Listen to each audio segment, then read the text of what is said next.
I put my whole life, and I'm going to go out here and put everything on David Goggins to be a Navy SEAL. Not to go be a Boy Scout or some shit. A Navy SEAL. And I look at that, and I did all this just to get the opportunity to succeed. That's what people don't understand, man. And people see the end result. I remember that guy saying, my God, man, I can't believe what I've just done. I put everything, ruin relationships, ruin this, ruin that, put everything on. In fact, I have to become someone in this world, or I'm no good for anybody. Where does that come from? Where did that compulsion, that drive? It comes from a disgusting place of not being fulfilled in your life, of afraid of dying, having never accomplished anything.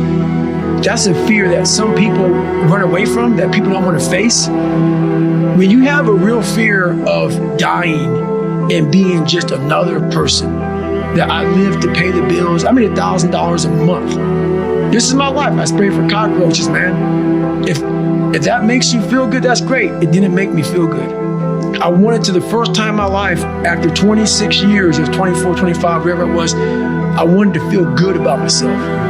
You know, the one gift I have, with all that being said, what you just said there, is I have the ability to see the end before the beginning even begins. And what that means is I know that to get to the very end, I can see it right now. So before I went to Buds, and I was losing all this weight, I saw myself walking across the stage at 191 pounds. That's what I had to get to get into the door. I saw myself 6 months, a year later, whatever's going to take me to do it. I saw myself walking across that stage, getting that certificate of graduation from Buds. And I was able to be there at 300 pounds.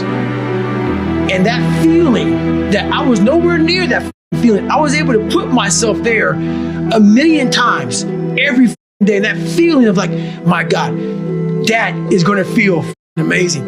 That's what made me suffer. That's what allowed the pain to be real and say, this is worth it. I want to feel for this next 18 months. It took me 18 months to finally become a Navy SEAL, to finally, just get through Buds. 18 months, it's 6 months. It took me 18. That's what woke me up every morning, was I want to put myself through this much pain and suffering for a few seconds. That's all it is. A few seconds of joy. And it's so worth it, man. Well, visualization is one of the challenges. And part of that is not just visualizing success or living in the reality of achieving what you're setting out to achieve, but also visualizing how you're going to navigate all the obstacles that are going to get thrown in your path. Right. Visualizing is my biggest tool of life. That's why I've been able to put myself in cold water, put myself in a 100-mile race millions of times before I've done it. And I'm able to go through the race and see how I'm going to feel at mile 50, almost to the exact feeling. Right. So when it comes up, it's no surprise. It's no surprise. I've already done this 1,000,000 times. Mm-hmm. And that's the one thing I practice and practice and practice and practice overnight. But also, the most important thing is I practice that feeling of accomplishment that I'm going to have when it's all said and done with. So the core difference in people is, how do you produce certainty when the world isn't giving it to you? You go out and you try, in your case, you're 100,000 in debt and nothing's working. How do you keep yourself going? The way you did it, the way I did it, the way you're doing it, we may not have done it consciously, is we didn't change our potential. That was there. And it wasn't even taking more action. Taking more action with a belief it's not going to work, it's not going to change anything. We got results in our head that made us feel certain as if it had already happened. True or false for you? True. All right, so give me an example so people know I'm not just making this crap up. Well, I mean, just like when I had nothing, I already knew I was driving like Ferraris and Porsches and stuff because I always wanted those cars. I already knew I was going to have them. It was inevitable. Right. That was just my inevitable outcome. But how did you do that? Did you have a ritual? Did you think about it regularly? Was it one time you thought about it, or was it something you had an obsession towards? I used to work in a video store, which was the last job I ever had in my life. Thank God. And I used to go to work almost every day. And I used to bring 2 magazines with me to read on my breaks. Entrepreneur magazine, just to read about business and everything else, to read about what other people are doing, look for role models. And I used to carry an Auto Trader with me. And I used to look at Porsches that were for sale. Yeah. And people always used to ask me, what are you doing with that Auto Trader magazine? I'm like, well, I'm just picking out the Porsche that I'm going to buy. Right. When Which probably got you a lot of crap. I did. People made fun of me. Sure. I actually had a boss at that job tell me, you really shouldn't do that to yourself, John, because it's very, very likely that is never going to happen. That it's very likely that you're never going to have that car. Yeah. That's the kind of belief he was trying to put in my head. And I was like, no, you don't realize that it's inevitable that I will drive here sometime in the near future with that car when I'm not working for you and drop movies off for you to put back on the shelf. And that actually happened. And it was one of the most fulfilling days of my entire life. And the great thing was when I pulled up in this car, I was in my mid-20s. Yeah. A car that most mid-20s. What kind of car was it? It was a Porsche 911 Turbo. It was a convertible and everything. It was a beautiful car. It was one I always dreamed of having. But for a few years, I'd always circle the ads of which ones I was going to buy. Well, when I finally got it and I pulled up at the store, I had all these people. Some people that were still working at this $7 an hour job were there years after I left. And I'll never forget this, even the boss and stuff. And the reaction of the people was like, wow, that is awesome. Yeah. Is that your dad's car? And all I said to them was, not exactly. Good for you. And I just smiled and just left. So I'll give you a perfect example of this. They did studies, many have been done at this element, where they want to see how much does the mind affect performance. So take basketball. I've worked with a lot of NBA players and turned them around. And one of the problems many of them have is they'll choke on the free throw line. Well, everybody knows in that case, if you normally shoot really well and now you're not, something's interfering, something's getting in front of your state, some uncertainty, right? Obviously. So they take a group and say, we're going to make them better.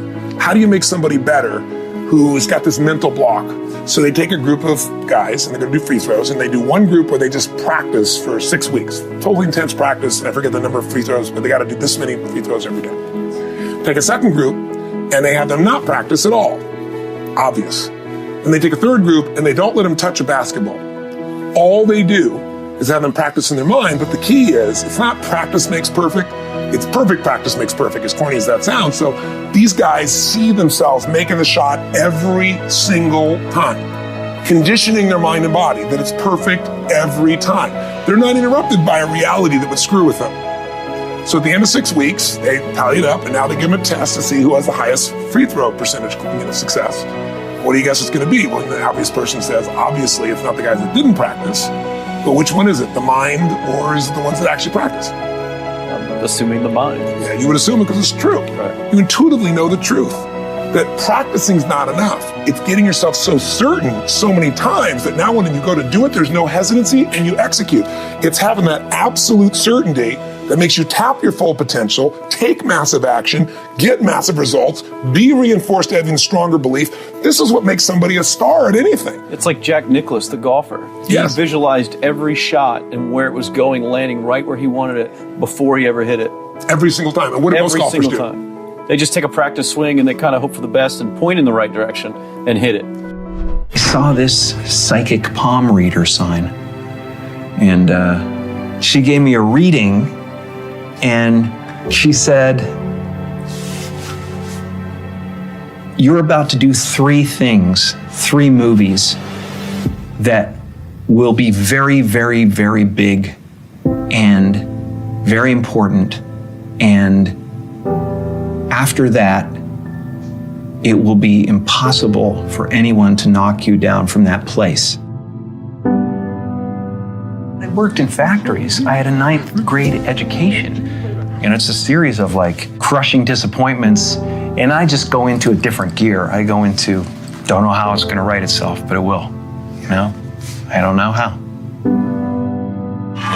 I'm the guy who wrote the $10 million check to himself and had it come to fruition. I'm the guy who had the substitute teacher in grade 2 who said that, whenever I want something, I pray to the Virgin Mary and I ask her for it and I promise something in return and I get whatever I want. So didn't you write yourself a check? I heard that you did. Is that true? I wrote myself a check for $10 million for acting services rendered, and I gave myself 5 years. My dad could never afford a bicycle, so I went, okay. And I went home and I prayed for a bicycle and promised I'd say the rosary in return, and then I got a bicycle, showed up in my living room. Brand new Mustang bike. I put it in one of the scenes in Eternal Sunshine, a Mustang bike with a banana seat. Just before Thanksgiving 1995, I found out that I was going to make $10 million. So you visualize. From then on, it was whenever I wanted something to happen, I manifested it. I stood there in an open field like this with my arms out. Can you tell me about your dad? My father was not only the funniest man in the room, but he was a fantastic saxophone player. And before I was born, he had an orchestra in Toronto. But, you know, in order to be something special, you had to leave Canada and come down to the States and prove yourself in the States. He was a little bit afraid of that transition, and also he had a family to take care of, so he became an accountant. And as time wore on, it wore him down, you know, it wore him down, and he got a little bit bitter, especially when he lost his job when he was 51. That really broke him. Not only was he compromising to raise a family, but when you compromise and you fail, it really hurts. It hurts even more than failing at what you love. So that was an example for me. And a lot of people don't know this, but when I was about 14 or 15, my father lost his job, and I actually became homeless for quite some time. Of course, I grew up in Canada, so I thought we had just gone camping, you know. But I learned that you can fail at what you don't love, so you might as well do what you love. There's really no choice to be made.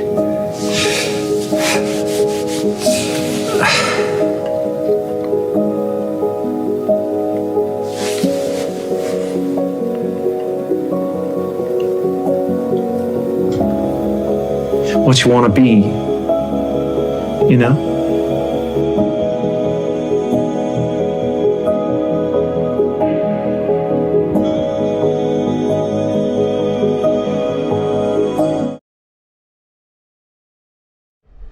If you want some law of attraction hacks with Dr. Joe Dispenza, check the video right there next to me. I think you'll love it.